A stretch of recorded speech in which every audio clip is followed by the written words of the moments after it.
بسم اللہ الرحمن الرحیم۔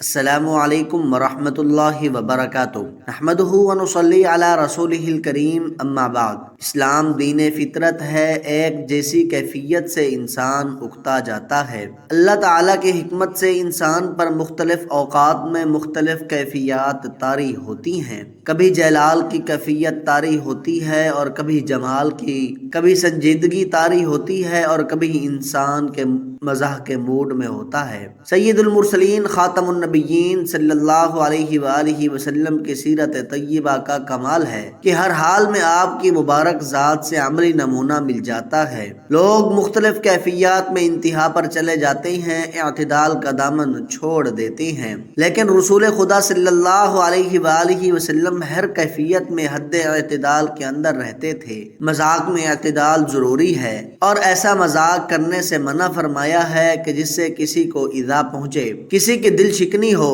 کیونکہ مذاق کہتے ہی ہیں ایسی دل لگی کو کہ جس میں ایذا رسانی اور دل شکنی نہ ہو۔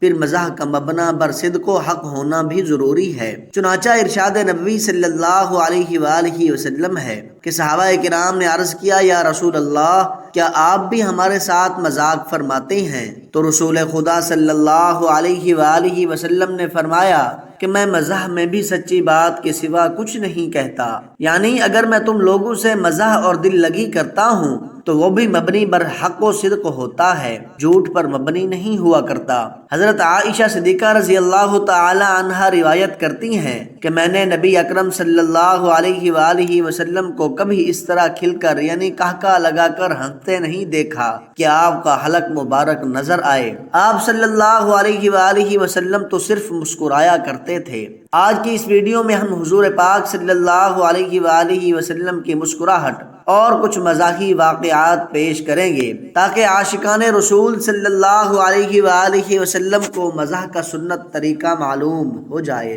حضرت عوف بن مالک اشجعی رضی اللہ تعالی عنہ سے مروی ہے، فرماتے ہیں کہ غزوہ تبوک کے دوران میں رسول خدا صلی اللہ علیہ وآلہ وسلم کی خدمت میں حاضر ہوا۔ اس وقت آپ چمڑے کے ایک خیمہ میں تشریف فرما تھے۔ میں نے آپ کو سلام کیا تو آپ نے سلام کا جواب عنایت فرمایا اور فرمایا کہ اندر آ جاؤ۔ میں نے مزاح کے طور پر عرض کیا، اے اللہ کے رسول صلی اللہ علیہ وسلم، کیا میں پورا اندر داخل ہو جاؤں یا آدھا؟ اس پر آپ صلی اللہ علیہ وآلہ وسلم مسکرائے اور فرمایا کہ آپ پورے داخل ہو جاؤ۔ چنانچہ میں داخل ہو گیا۔ اس حدیث پاک میں بارگاہ رسالت سے معلوم ہوا کہ آپ صلی اللہ علیہ وآلہ وسلم کے صحابہ سے اس قدر بے تکلف تھے کہ صحابہ آپ سے مزاح بھی کر لیا کرتے تھے۔ شمائل ترمذی میں ہے کہ ایک مرتبہ حضرت صفیہ رضی اللہ تعالی عنہا آپ صلی اللہ علیہ وآلہ وسلم کے پاس آئیں اور عرض کیا، حضور میرے لیے دعا فرمائیے کہ اللہ تعالیٰ مجھے جنت میں داخل کرے۔ نبی صلی اللہ علیہ وآلہ وسلم نے پھوپھی جان کا یہ سوال سن کر فرمایا، اے پھوپھی جان، بلا شبہ جنت میں کوئی بوڑھی عورت ہرگز داخل نہیں ہوگی۔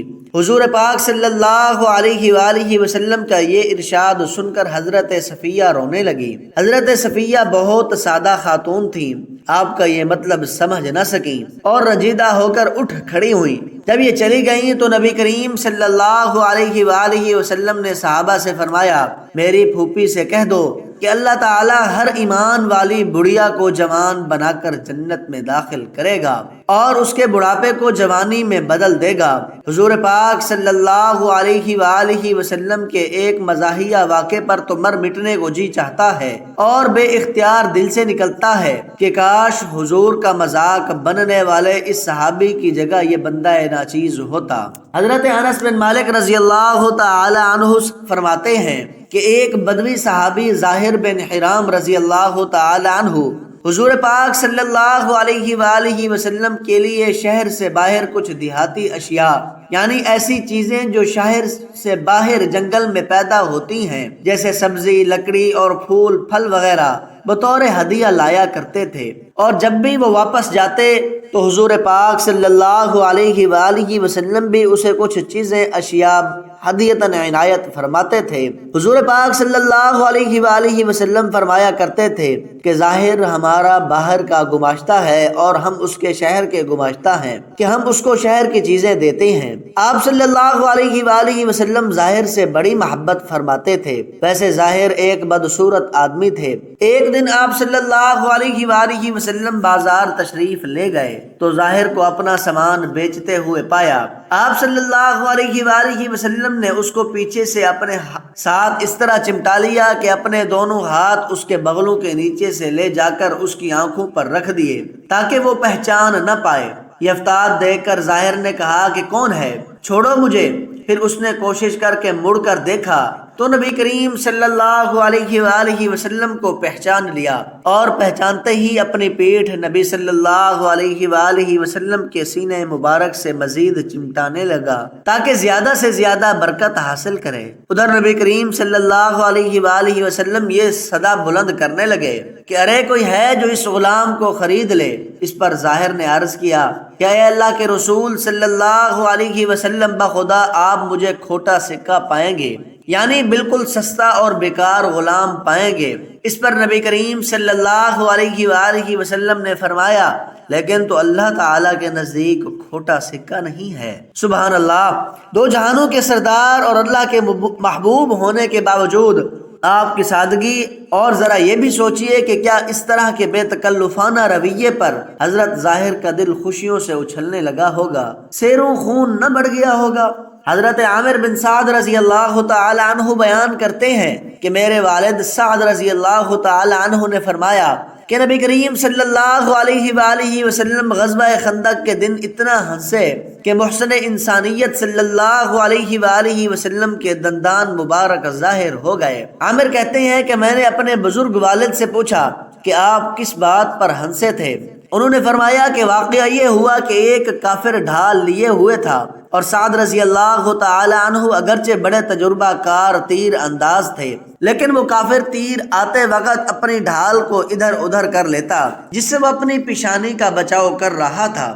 حضرت سعد رضی اللہ تعالی عنہ نے ایک مرتبہ تیر نکالا اور اس کو کمان میں کھینچ کر موقع کی تلاش میں رہے۔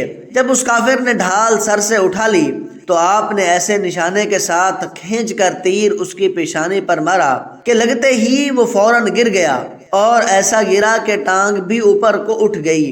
بس حضرت صلی اللہ علیہ وآلہ وسلم یہ دیکھ کر ہنس پڑے، یہاں تک کہ آپ کے دندان مبارک ظاہر ہو گئے۔ حضرت ابی قلابہ رضی اللہ تعالی عنہ سے روایت ہے کہ قبیلہ بنو عامر کے ایک آدمی کا واقعہ ہے، بقول اس کے کہ میں کافر تھا، پھر اللہ تعالیٰ نے مجھے اسلام کی دولت عنایت فرمائی۔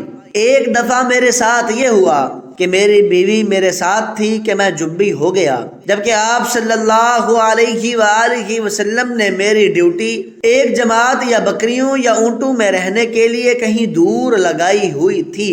اس وقت عرب کی حالت یہ تھی کہ غسل کرنے کے لیے پانی بہت کم میسر آتا تھا کیونکہ پانی کی عرب میں بہت قلت تھی۔ میں نے یہ خیال کیا کہ میں ہلاک ہو گیا، یعنی ناپاکی اور پانی نہ ملنے کی پریشانی کی وجہ سے میں نے اونٹ لیا اور سوار ہو کر آپ صلی اللہ علیہ وآلہ وسلم کے پاس پہنچا۔ اس وقت آپ اپنے صحابہ کرام رضوان اللہ تعالی علیہم اجمعین کے ساتھ مسجد کے سایہ میں تشریف فرما تھے۔ میں نے حاضر ہو کر عرض کی، اے اللہ کے رسول، میں تو ہلاک ہو گیا۔ آپ صلی اللہ علیہ وآلہ وسلم نے ارشاد فرمایا، کیا ہوا؟